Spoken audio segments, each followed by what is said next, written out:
Dear students, welcome back to online class.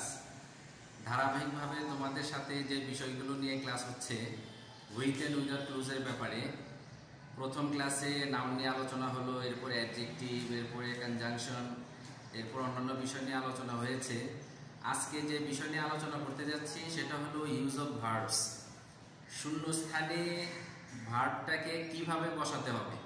এই ভার্বটা কি মূল ফর্মে বসবে, নাকি প্রেজেন্ট ফর্মে বসবে, নাকি ওটা পাস্ট টেন্সে যাবে, এর সাথে কি আইএনজি দেব, এর আগে কি টু ব্যবহার করব, এর আগে কি কোনো অক্সিলারি ভার্ব লাগবে, আর অক্সিলারি ভার্ব থাকলে এরপরে কি আইএনজি হবে নাকি পাস্ট পার্টিসিপল হবে। তার মানে হলো সামগ্রিকভাবে পার্টস অফ স্পিচে যতগুলো আইটেম আছে এর মধ্যে ইউজ অফ ভার্বস, শূন্যস্থানে ভার্বের ব্যবহার, এটাকে ওই অন্যান্য বিষয়গুলো যদি হয় বড় আকারের নদী হয়, তাহলে এটা কিন্তু বড় আকারের সাগর। ভার্বের ব্যবহারটা হলো বড় আকারের সাগর। এখন সময় তো চলেই যাচ্ছে, সময় তার নিজস্ব গতিতে চলে যাচ্ছে। তোমরা অনলাইনে ক্লাসগুলো ঠিক মতো করতেছো কিনা এটা আমাদের নজরে নাই, আমরা বুঝতেও পারতেছি না। তো যারা গুরুত্ব সহকারে ক্লাসগুলো দেখতেছে করতেছে, আশা করি তারা পরোক্ষভাবে হোক বা প্রত্যক্ষভাবে হোক তারা বেনিফিটেড হচ্ছে। আর একটা জিনিস মনে রেখো, তোমার রেজাল্ট, যে কোনো ছাত্রছাত্রীর রেজাল্ট নির্ভর করে হলো তিনটা গুরুত্বপূর্ণ বিষয়ের উপরে। একটা হলো প্রাতিষ্ঠানিক বিষয়ের উপরে, well management of an institution. দ্বিতীয় হলো হোমলি অ্যাটমসফিয়ার, আমি যে বাড়িতে থাকি, আমি যে পরিবেশে থাকি, ওই পরিবেশের উপরে আমার অনেকাংশে রেজাল্ট নির্ভর করে, যে আমি যেখানে থাকি ওখানে আদৌ পড়াশোনার পরিবেশ আছে কি না, এবং আমাকে তদারকি করারও কেউ আছে কিনা আমার ওই পরিবেশে। আর তৃতীয় হলো strong determination of an examinee of a student, একজন ছাত্রের প্রবল মনোবল, সদিচ্ছা, স্ট্রং ডিটারমিনেশন। এই তিন জিনিসের সমন্বয়ে কিন্তু একটা ভালো রেজাল্ট হয়। আচ্ছা, আমি ধরে নিলাম যে প্রতিষ্ঠান আমার ভালো না, আমার বাড়িতে পরিবেশ নাই, কিন্তু শেষের যেটা স্ট্রং ডিটারমিনেশন, এটা যদি থাকে তাহলেও সম্ভব। যার কারণে আমরা প্রতি বছরই পেপারে, তারপরে আশেপাশে থেকে আমরা শুনতে পাই যে খুব গরিব ঘরের ছেলে, যার কোনো বাড়িতে পরিবেশ নাই, যে ভালো একটা কলেজে পড়াশোনা করতে পারে নাই, ও কিন্তু ভালো রেজাল্ট করেছে। এরকম অহরহ কিন্তু আমাদের কাছে খবর আসে। জিপিএ 5 পাওয়া, গোল্ডেন জিপিএ পাওয়া, যেটাই বলো, এটা কিন্তু পরিবেশ না পাওয়ার পরেও তার সদিচ্ছা থাকার কারণে, স্ট্রং ডিটারমিনেশন থাকার কারণে ভালো রেজাল্টটা করতে পেরেছে। যাই হোক, এখন তোমাদের যে পড়াশোনার মধ্যে কিন্তু সদিচ্ছা থাকতে হবে, স্ট্রং ডিটারমিনেশন থাকতে হবে, যে না, করোনা থাকুক আর যাই থাকুক, আমি তো আমার মতো আমাকে সাজানোর চেষ্টা করব, আমি কিন্তু ঠিক মতো পড়াশোনা করব, আমি অবহেলা করবো না, আমি আমার সময়কে নষ্ট করব না। আজকে তোমাদের যে বিষয় নিয়ে আলোচনা করবো এটা হলো ভার্বের ব্যবহার। এই ভার্বের ব্যবহারটায় শূন্যস্থানে কখন কোন ধরনের ভার্ব বসবে এটা নিয়ে এখন আমি বোর্ডে আলোচনাতে যাচ্ছি। টপিকসটা খেয়াল করো। টপিকসে আছে যে with and without clues, use of verbs, আর নিয়মগুলো এখানে ধারাবাহিকভাবে আলোচনাতে আসতেছে। এখানে নিয়মে লেখা আছে 1 নম্বরে, সাবজেক্ট যদি আই, ইউ বা প্লুরাল নাম্বার হয়, অর্থাৎ বহুবচন হয়, বহুবচনগুলো কিরকম? বহুবচন হলো we, they, the boys, girls, cattle, women, men, এগুলো হলো বহুবচন। তো এই ধরনের যদি হয় তাহলে সিম্পল প্রেজেন্ট টেন্সে ভার্বের কোনো পরিবর্তন হবে না। সিম্পল প্রেজেন্ট টেন্সে ভার্বের কোনো পরিবর্তন হবে না। আমি যদি সহজভাবে একটা কথা বলি যে এটাকে কিভাবে আলাদা করা যায়, আমি যে শূন্যস্থানে যে ভার্বের মূল ফর্ম বসাবো, ভার্বের যে মূল ফর্ম বসাবো, এটা বোঝার উপায় হলো দুনিয়াতে যত সাবজেক্ট আছে, যত ধরনের সাবজেক্ট আছে, ওগুলোকে একদিকে রাখো। যত ধরনের বলতে দুনিয়াতে তো কোটি কোটি জিনিসের নাম আছে, এগুলোকে একদিকে রাখো, আর তিনটা জিনিসকে আরেক দিকে রাখো। তিনটা কি কি? আই, ইউ আর বহুবচন। এই সাবজেক্ট যদি 3 ধরনের হয়, আই, ইউ আর বহুবচন, এই তিনটা থাকলে সিম্পল প্রেজেন্ট টেন্সে কোনোদিনও ভার্বের পরিবর্তন হবে না, এই তিনটা। আর এটা বাদ দিয়ে যে কোনো সাবজেক্ট থাকুক না কেন, তখন ভার্বের সাথে এস হতে পারে, ইএস হতে পারে, আইএস হতে পারে। একটা প্রবলেম তোমাদের দেখা দেয় যে ভার্বের সাথে এস কখন দেব, ইএস কখন দিব আর আইএস কখন দিব। ভার্বের সাথে এস হবে যদি ভার্বের শেষে ফুসফাস শব্দ না হয়। আমি এটা গ্রামারে যাচ্ছি না, একটা টেকনিক শেখাই দিচ্ছি। ভার্বের সাথে ফুসফাস শব্দ মানে ভার্বের শেষে কোনো আওয়াজ হবে না। যেমন মনে করো উইশ আওয়াজ আছে, ক্যাচ আওয়াজ আছে, ফেচ আওয়াজ আছে, এই যে রাশ এগুলোর মধ্যে কিন্তু আওয়াজ আছে। আওয়াজ হলে হবে ইএস, ভার্বের শেষে আওয়াজ হলে হবে ইএস। এটা সহজভাবে মনে রাখলেই তো হয়। আওয়াজ থাকলে হবে ইএস, আর যদি আওয়াজ না হয় তাহলে হবে হলো এস। সহজ হয়ে গেল। যেমন কিছু ভার্ব বলে আওয়াজ ছাড়া, মেক আওয়াজ নাই, এস মেক্স। রেড আওয়াজ নাই, রেডস, এস হলো। এরপরে যে আরেকটা বিষয় হলো যদি ভার্বের শেষে ও থাকে, ও থাকলেও কিন্তু ইএস হবে। দুইটা শব্দ বলি, ডু ডাস, ইএস হলো। এরপরে গো গোস, ইএস হলো। তাহলে ইএস হবে হলো দুই কারণে। ভার্বের শেষে ফুসফাস শব্দ হলে এরকম আওয়াজ হবে, তাহলে হবে ইএস। আওয়াজ নাই তাহলে হবে এস, আর ও থাকলে ইএস হবে। আরেকটা বিষয় হলো আই ইএস কখন হবে? ভার্বের শেষে থাকবে ওয়াই, আর ওয়াই এর আগে থাকবে কনসোনেন্ট। ভার্বের শেষে ওয়াই, ওয়াই এর আগে কনসোনেন্ট। যেমন একটা শব্দ বলি টি আর ওয়াই, ট্রাই। টি আর ওয়াই, ট্রাই। কিন্তু খেয়াল করো টি আর ওয়াই, ওয়াই এর আগে কিন্তু আর আছে, আরটা কিন্তু কনসোনেন্ট। ভার্ব তোমরা জানো পাঁচটা, এ ই আই ও ইউ। এই পাঁচটা যদি ভাওয়েল হয়, এর মধ্যে আবার সেমি ভাওয়েলও আছে। আমি মৌলিক ভাওয়েলের দিকে গেলাম। এই পাঁচটা ভাওয়েল হলে বাকিগুলো হলো কনসোনেন্ট। আর ডব্লিউ আছে, ওয়াই আছে, এগুলোকে আবার সেমি ভাওয়েল বলে, ওদিকে যাচ্ছি না। তাহলে ট্রাই বানানের মধ্যে ওয়াই এর আগে কিন্তু আর আছে, কনসোনেন্ট আছে, এই কারণে ওয়াই উঠে আইএস হবে। Tries, T R I ES, T R I S, Y উঠে আইএস। আর যদি ওয়াই এর আগে ভাওয়েল থাকে, যেমন play, P L A Y, play, Y এর আগে কিন্তু এ আছে, এই জন্য এস হবে, প্লেস।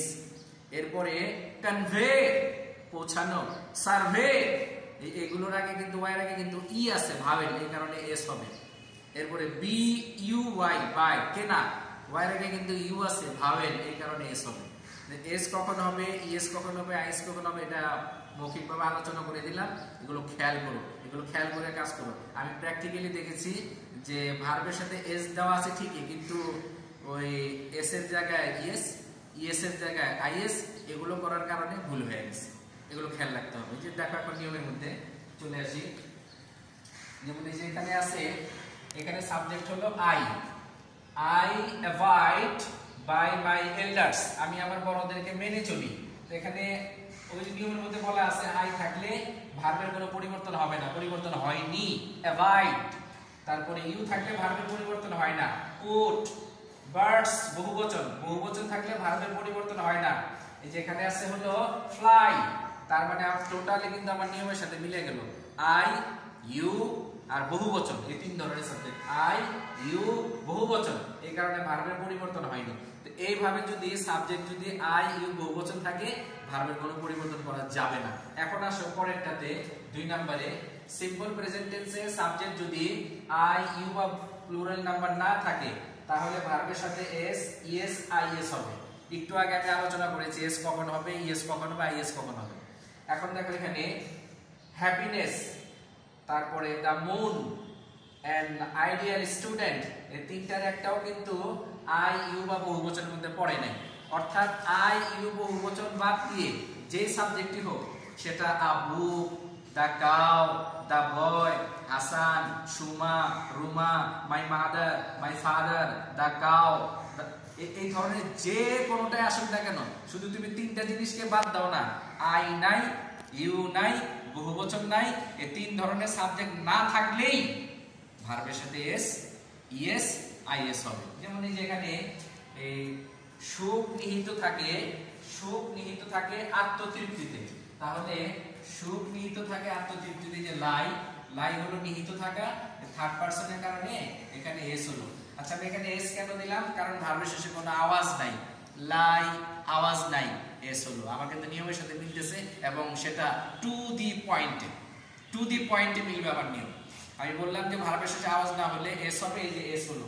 আবার দেখো এখানে এই যে শব্দটা দা মুন শাইন, শাইনের শেষে এস হলো, শাইনস। দা মুন হলো থার্ড পারসন সিঙ্গুলার নাম্বার, এই কারণে ভার্বের সাথে এস হলো।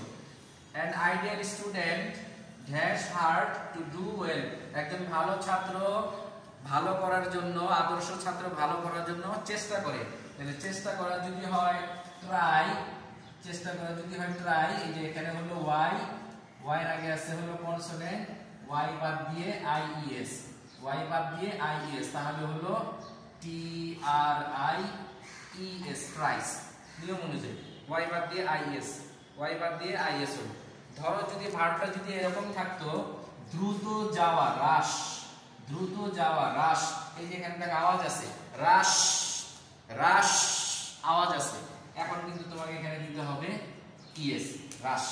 অর্থাৎ আওয়াজ হওয়ার কারণে ইএস, আওয়াজ না হওয়ার কারণে এস, আর ওয়াই এর আগে কনসোনেন্ট থাকার কারণে আইএস। আগে টু দি পয়েন্টে মিলে গেল। এরপরে আসি 3 নাম্বার নিয়মে।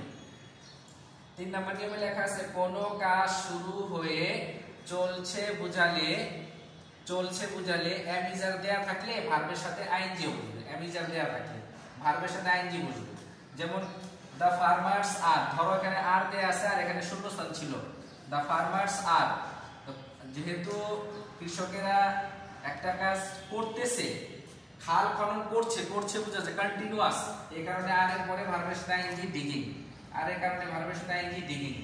আর এখানে আওয়ার টিচার ইজ, ইজ এর কারণে ভার্বের সাথে আইএনজি টিচিং। তারপরে দা বার্ডস আর, চলছে কন্টিনিউয়াস, চলছে, এই কারণে আর এর কারণে আইএনজি ফ্লাইং।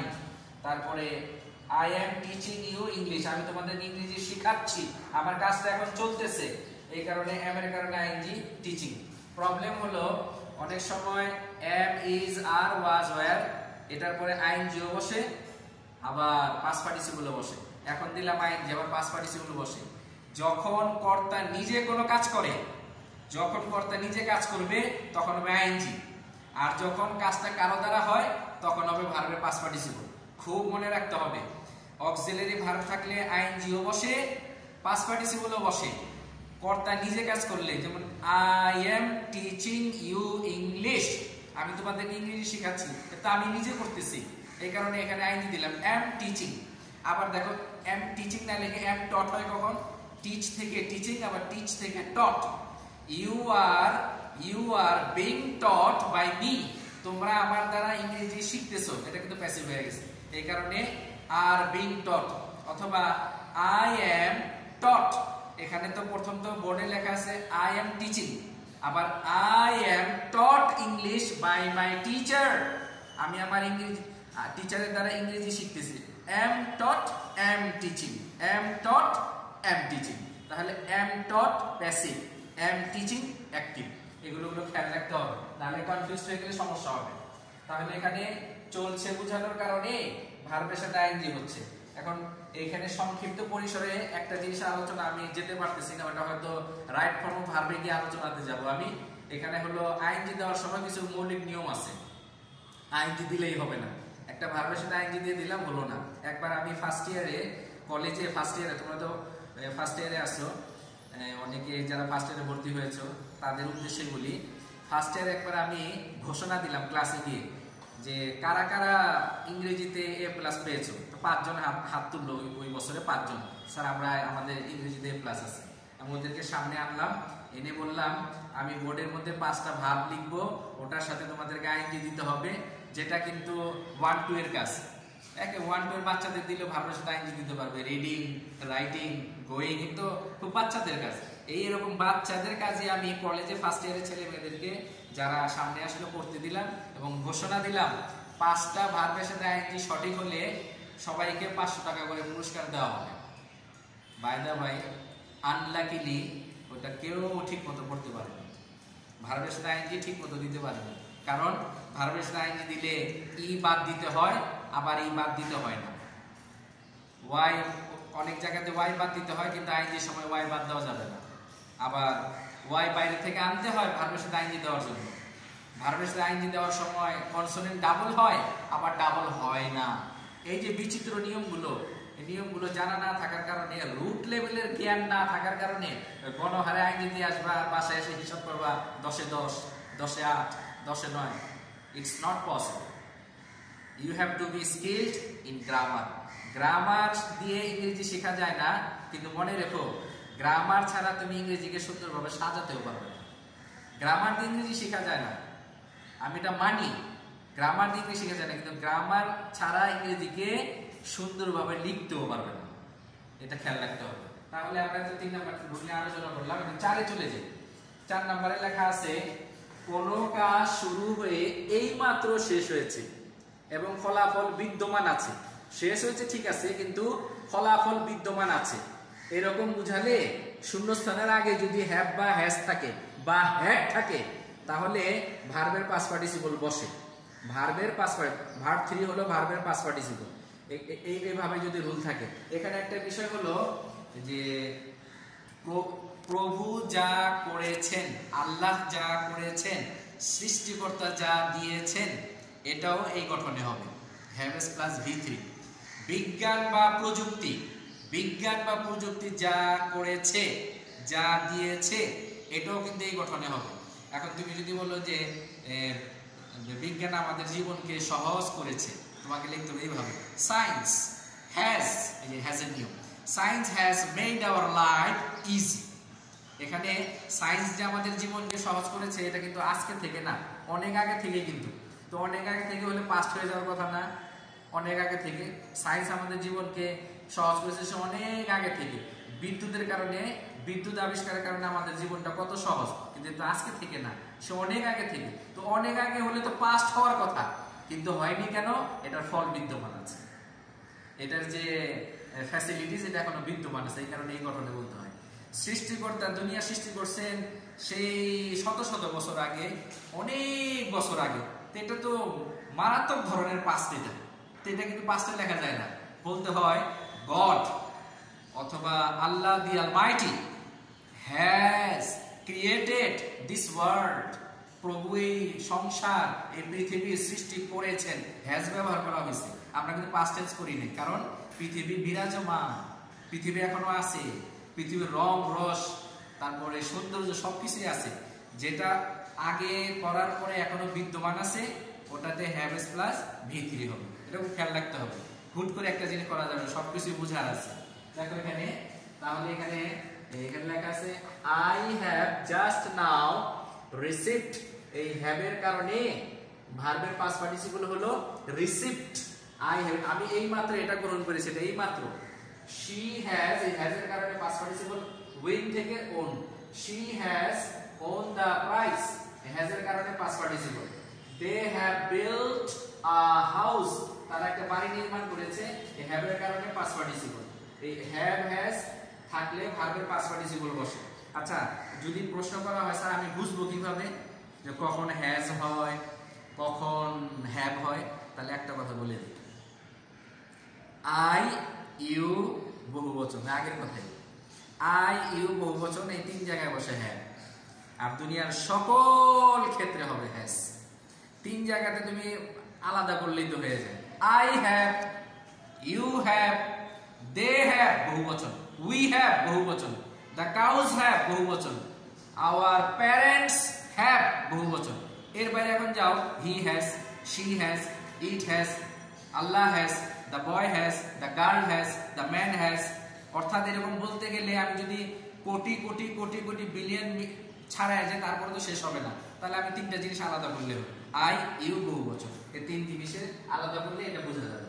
এরপরে আসে 5 নম্বরে, কর্তা, সাবজেক্ট বা কর্তা নিজে কোনো কাজ করছে বুঝালে বিনের পরে বসে ভার্ব প্লাস আইএনজি। বিনের পরে, বিনের পরে ভার্ব প্লাস আইএনজি। কন্ডিশন হলো কর্তা নিজে কাজ করছে বুঝাবে বিনের পরে। এরপরে করতে থাকবে বুঝালে বি এর পরে ভার্ব প্লাস আইএনজি, করতে থাকবে। এরপরে করছিল বুঝালে ওয়াজ এর পরে ভার্বের সাথে আইএনজি।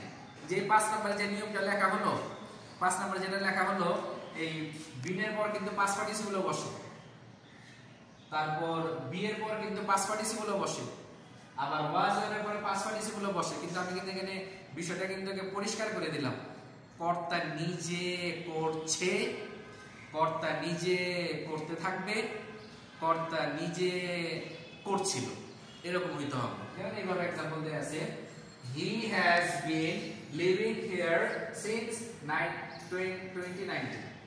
সে 2019 সাল থেকে এখানে বাস করছে। তাহলে কর্তা কিন্তু নিজেই বাস করতেছে, কর্তা নিজেই বাস করতেছে। The workers will be cutting jute. শ্রমিকেরা পাট কাটতে থাকবে, তারা কিন্তু কাজটা করতে থাকবে। এরপরে they were watering the garden. তারা বাগানে পানি দিচ্ছিল, চলতেছিল। তারপর I was reciting the Holy Quran. আমি পবিত্র কোরআন তেলাওয়াত করছিলাম, এটা চলতেছিল। এখন দেখো আমি যদি এখন উল্টোটা বলি, এখানে যা যা লেখা তার উল্টোটা, we have been selected for the program. দেখো been এর পরে selected ing দেবে, এখন কিন্তু ing হয়নি, been selected passive। আবার it will be done, it will be held, it will be eaten, it will be drunk, it will be built, এগুলো কিন্তু প্যাসিভ। আবার was এর পরে এখানে তো বোর্ডে আইন দেয়া আছে, আবার দেখো was এর পরে passive. The house was made, they were invited, the trees were cut, the boy was brought up in an orphanage, এগুলো কিন্তু প্যাসিভ। অর্থাৎ অ্যাক্টিভ হলে হবে আইএনজি, প্যাসিভ হলে হবে পাস্ট পার্টিসিপল। কোনটা অ্যাক্টিভ কোনটা প্যাসিভ এটা ভালো মতো বুঝতে হবে। এরপরে চলে আসি আমরা 5 নাম্বার রুলে। প্যাসিভ ভয়েস হলে, যেটা একটু আগে আলোচনা হলো, প্যাসিভ ভয়েস হলে যে কোনো অক্সিলারি ভার্বের পর ভার্ব 3 বসে, যে কোনো অক্সিলারি হোক, passive condition. English is spoken world wide, ইংরেজি সারা বিশ্বে বলা হয়। The trees are often, এটার উচ্চারণ often হয় আবার often হয়, often দিতে হবে। Cut recklessly, গাছগুলোকে বেপরোয়াভাবে কাটা হয়। We were being taught English, আমাদেরকে ইংরেজি শেখানো হচ্ছিল। The garden has been made by her, বাগানটা তার দ্বারা বানানো হয়েছিল। এখানে প্রত্যেকটা কাজই কিন্তু কারো দ্বারা হচ্ছে। তুমি খেয়াল করো, ইংরেজি কিন্তু নিজেকে নিজে বলে না, কারো দ্বারা বলা হয়। তারপর গাছপালা কিন্তু নিজেকে নিজে কাটে না, কারো দ্বারা কাটা হয়। আমরা কিন্তু নিজেকে নিজে ইংরেজি শিখাইনি, কারো দ্বারা শিখেছি। তারপর বাগান কিন্তু নিজেকে নিজে বানায় নাই, কারো দ্বারা বানানো হয়েছে। এই কারণে এখানে সবগুলো পাস্ট পার্টিসিপল আর ও আগেটার মধ্যে ছিল ভার্বের সাথে আইএনজি। এই পার্থক্যগুলো খেয়াল করতে হবে, পার্থক্য বুঝতে না পারলে সমস্যা হবে। তারপরে দেখো এরপরে রুলে চলে আসি। প্রিপজিশনের পর ভার্ব প্লাস আইএনজি বসে, গুরুত্বপূর্ণ নিয়ম। পরীক্ষাতে কিছু রুলস নাও আসতে পারে, কিন্তু এটা খুবই কমন একটা নিয়ম, এটা পরীক্ষাতে আসার সম্ভাবনা খুব বেশি। প্রিপজিশনের পর ভার্বের সাথে আইএনজি বসে, একটা কন্ডিশন। জিরান্ড হলে ভার্বের সাথে আইএনজি হয়, প্রেজেন্ট পার্টিসিপল হলে ভার্বের সাথে আইএনজি হয়, আর উল্লেখযোগ্য কিছু ফ্রেজের পর ভার্বের সাথে আইএনজি বসে। এখন প্রিপজিশন যদি আমি না চিনি, প্রিপজিশন কোনটা? আর্টিকেল হলো এ এন্ড দা। আমি 2 বছর আগের কথা বলতেছি, 2 বছর আগে আমি বোর্ডের খাতা চেক করেছিলাম যখন 2 বছর আগে, আর্টিকেল যে এ এন্ড দা, ওখানে আর্টিকেল কি লিখছে জানো? অন, টু, দিস, দ্যাট, এগুলো বসেছে। তা আমার যদি ধারণাই না থাকে প্রিপজিশন কোনটা, তাহলে কিন্তু আমি আইএনজি দিতে পারবো না। প্রিপজিশন সম্বন্ধে ধারণা রাখতে হবে কোনগুলো প্রিপজিশন। আচ্ছা, জিরান্ডের কথা যে বলা হলো, জিরান্ড হলো একই সাথে নাউনের কাজ করে আবার ভার্বের কাজ করে। প্রেজেন্ট পার্টিসিপলের কথা বলা হলো, প্রেজেন্ট পার্টিসিপল একই সাথে অ্যাডজেক্টিভের কাজ করে এবং ভার্বের কাজ করে। জিরান্ড হবে ভার্বের সাথে আইএনজি দিয়ে, প্রেজেন্ট পার্টিসিপল হবে ভার্বের সাথে আইএনজি দিয়ে, প্রিপজিশনের পরে ভার্বের সাথে আইএনজি, আর আরেকটা বলছে উল্লেখযোগ্য কিছু ফ্রেজের পরে ভার্বের সাথে আইএনজি হয়। তোমরা জানো টু এর পরে মূল ফর্ম বসে। আচ্ছা, টু এর পরে যে মূল ফর্ম বসে, যেমন উই ইট, আমরা খাই। টু লিভ, বাঁচার জন্য। এই যে টু লিভ, এটা টু এর পরে মূল verb. I want to be a teacher, to be, to এর পরে মূল ভার্ব। কিন্তু কিছু ফ্রেজ আছে, ওই ফ্রেজগুলোতে টু থাকার পরেও ভার্বের সাথে আইএনজি হবে। ওই ফ্রেজগুলো সম্বন্ধে তোমার ধারণা রাখতে হবে। আমি কিছু বলি এখন ফ্রেজগুলো। Addicted to, he is addicted to smoking, এই টু এর কারণে কিন্তু মূল ফর্ম হওয়ার কথা ছিল, কিন্তু আইএনজি হয়ে গেছে। My mother is devoted to, praying two god. আমার আম্মু গডের কাছে প্রার্থনাতে খুবই ভক্ত, গডের কাছে খুব প্রার্থনা করে, আল্লাহর কাছে অনেক প্রার্থনা করে।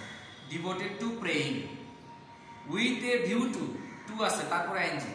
দে came here with a view to learning English, with a view to learning. দেখো টু থাকার পরও কিন্তু আইনজি হলো। এরপরে এরকম ভাবে look forward to, I look forward to getting a letter from her. আমি তার কাছ থেকে একটি চিঠি পাওয়ার জন্য অধীর আগ্রহে চেয়ে আছি। আই লুক ফরওয়ার্ড টু, এই টু থাকার কারণে কিন্তু মূল ফর্ম হওয়ার কথা ছিল কিন্তু আইনজি হলো। এই কারণে এই নিয়মের মধ্যে বলা আছে কিছু উল্লেখযোগ্য ফ্রেজ আছে, এগুলোর উপরে ভার্বের সাথে আইনজি হবে। খেয়াল করো, যেমন এখানে we can succeed in life by working hard, এই বাইটা হলো প্রিপোজিশন, এই কারণে ING. Begging is a curse, ভিক্ষা হলো একটা অভিশাপ, ভিক্ষাবৃত্তি একটা অভিশাপ। এই বাক্যের শুরুতে এটা জিরান্ট, এই কারণে ING. We saw the birds flying, এটা হলো প্রেজেন্ট পার্টিসিপল, এই কারণে আইনজি। এখন জিরান্টের উপরে একটা ক্লাস নিতে হয়, প্রেজেন্ট পার্টিসিপলের উপরে একটা ক্লাস নিতে হয়, এগুলোর উপরে আলাদা আলাদা করে একটা ক্লাস নিতে হয়। তবে এক ক্লাসে সব শেখানো সম্ভব না, আমি শুধু যা ধারণা দিলাম এখানে।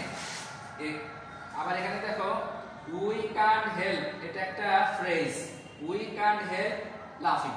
এখানে এই ফ্রেজ কিছু উল্লেখযোগ্য ফ্রেজ আছে, এগুলোর উপরে ভার্বের সাথে আইএনজি বসে। You are addicted to nagging, nag মানে হলো অন্যের দোষ ধরা, খুঁত ধরা, এটা হলো ন্যাগ থেকে ন্যাগিং। টু এর পরে কিন্তু মূল ফর্ম হওয়ার কথা ছিল কিন্তু আইএনজি হয়ে গেল, কারণ হলো এটা একটা ফ্রেজ অ্যাডিক্টেড টু, এই কারণে এখানে আইএনজি। আর পাশাপাশি দুটো ভার্ব বসলে পরেরটার সাথে আইএনজি বসে এটা।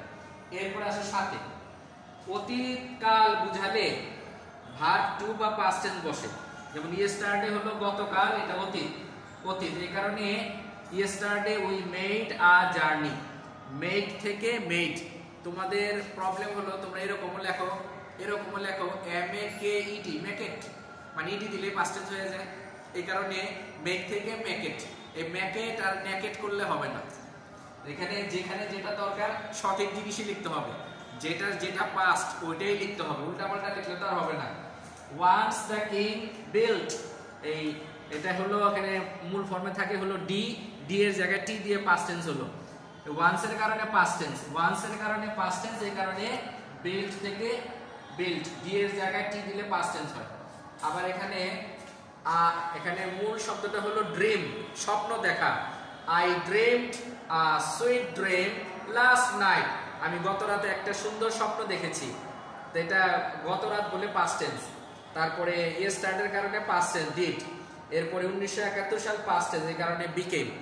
এই হলো উল্লেখযোগ্য কারণগুলো আমি এই বোর্ডে এখন আলোচনা করলাম। আমার আলোচনা যে পর্যন্ত করা হলো, আর তোমরা যে পর্যন্ত এগুলো ওয়াচ করলে, দেখলে, এগুলো এখন বাসায় প্র্যাকটিস না করলে শিখতে পারবে না। বাসায় শূন্যস্থানগুলো প্র্যাকটিস করার চেষ্টা করো। Practice makes a man perfect. Practice না করলে কিন্তু এগুলো আয়ত্তে আসবে না। গ্রামার কিন্তু এমন নয় যে আমি শিখাই দিলাম আর তুমি ভিডিওটা দেখলে আর শেখা হয়ে গেল, না, এরকম না। এগুলো প্র্যাকটিস করতে হবে, এগুলো বারবার নিজে চর্চা করতে হবে, বাসায় লিখতে হবে। যারা ইংরেজি জানেন তাদেরকে এগুলো দেখাইতে হবে। যখন সরাসরি ক্লাসে আসবে তখন এগুলো দেখানোর সুযোগ থাকলে তখন দেখাবে। এইভাবে প্র্যাকটিস করতে থাকো, চেষ্টা করতে থাকো, লেগে থাকলে সফল হবে। লেগে থাকার অর্থ বুঝো? লেগে থাকার অর্থ যেমন বাজারে 1 কেজি পোলাও চাল বিক্রি হয়, ভালো পোলাও চাল বিক্রি হয় 110 টাকা কেজি। এখন ওটার সাথে নুড়ি পাথর, ছোট ছোট নুড়ি পাথর, অথবা ওই চিটা বলে, চিটা আঞ্চলিক ভাষায় চিটা, ওই মরা চাল যেটা, ওটা ওই চালের সাথে লেগে থাকে। ওই লেগে থাকার কারণে কিন্তু ওইটাও কিন্তু 110 টাকা। ওই নুড়ি পাথরও 110 টাকা, ওই চিটাটাও কিন্তু 110 টাকা। যদিও আলাদাভাবে এটা কেউ নিতে থাকবে না, নেওয়ার জন্য রাজি হবে না। এই জন্য লেগে থাকো, জমে থাকো। হ্যাঁ, ইংলিশে একটা কথা আছে না, আর রোলিং স্টোন গ্যাদার্স নো মোস, ঘূর্ণায়মান পাথরে কখনো শৈবাল ছত্রাক জন্মায় না। ওই টোটো কোম্পানির মতো ঘুরো না, জমে মেহনত করো, ফল আসবেই, মেহনত করতে থাকো। এই জন্য লেগে থাকার কথা বলতেছি। আর লেগে থাকাটা কিন্তু ভালো জিনিসের সাথে লেগে থাকলে দাম বাড়বে, আর খারাপ জিনিসের সাথে লেগে থাকলে দাম কমবে। যেমন মনে করো একটা ইট, যেটা আঞ্চলিক ভাষায় ইটা বলে, ওই ইটটা যখন বাথরুমের সাথে লাগে না, ইটের দাম কমে যায়। আবার একই ইট যখন মসজিদের সাথে লাগে, ওই ইটের দাম কিন্তু বেড়ে যায়। এটা দেখো সাংকেতের কারণে, এটাও ইট ওটাও ইট। একটা ভালো জিনিসের সাথে লাগার কারণে ওর দাম বেড়ে গেছে, আর একটা খারাপ জিনিসের সাথে লাগার কারণে ওর দাম কিন্তু কমে গেছে। একটা গিলাপ কাবা শরীফের সাথে লাগার কারণে ওর দাম কত বড়। কাবা শরীফের গত বছরের বা বিগত বছরের একটা টুকরো যদি কাউকে উপহার হিসেবে দেওয়া হয়, সে নিজেকে কত ধন্য মনে করবে। আবার একই কাপড়, ওটা যখন ওই সিনেমার পর্দার মধ্যে থাকে, যেটা বড় পর্দা থাকে না সিনেমা হলের মধ্যে, ওই পর্দার টুকরো যদি তোমাকে দেওয়া হয়, তুমি কি নিজেকে ধন্য মনে করবে যে আমি সিনেমা হলের পর্দা পেয়েছি? ধন্য মনে করবে? মোটেও তুমি ধন্য মনে করবে না। তাহলে এটাও কাপড় ওটাও কাপড়, ওটার সান্নিধ্য কাবা শরীফের সাথে। কাবা শরীফ দুনিয়ার সর্বোচ্চ পবিত্র জায়গা, সবচেয়ে দামি জায়গার সাথে লাগার কারণে দাম বেড়ে গেছে। আবার কাপড় ওই সিনেমা হলের পর্দার মধ্যে লাগছে, ওর দাম কমে গেছে, ওর কোনো দাম নেই। এই জন্য লেগে থাকতে হবে এবং সান্নিধ্য ভালো হতে হবে। আজকে তোমাদের সাথে ক্লাস এই পর্যন্তই। আগামী কোনো ক্লাস ইনশাল্লাহ আবার দেখা হবে। ভালো থেকো, সুস্থ থেকো, মনোযোগ দিয়ে পড়াশোনা করো, অবহেলা করো না। তোমাদের মঙ্গল কামনা করে আজকে এই পর্যন্তই। আল্লাহ হাফেজ।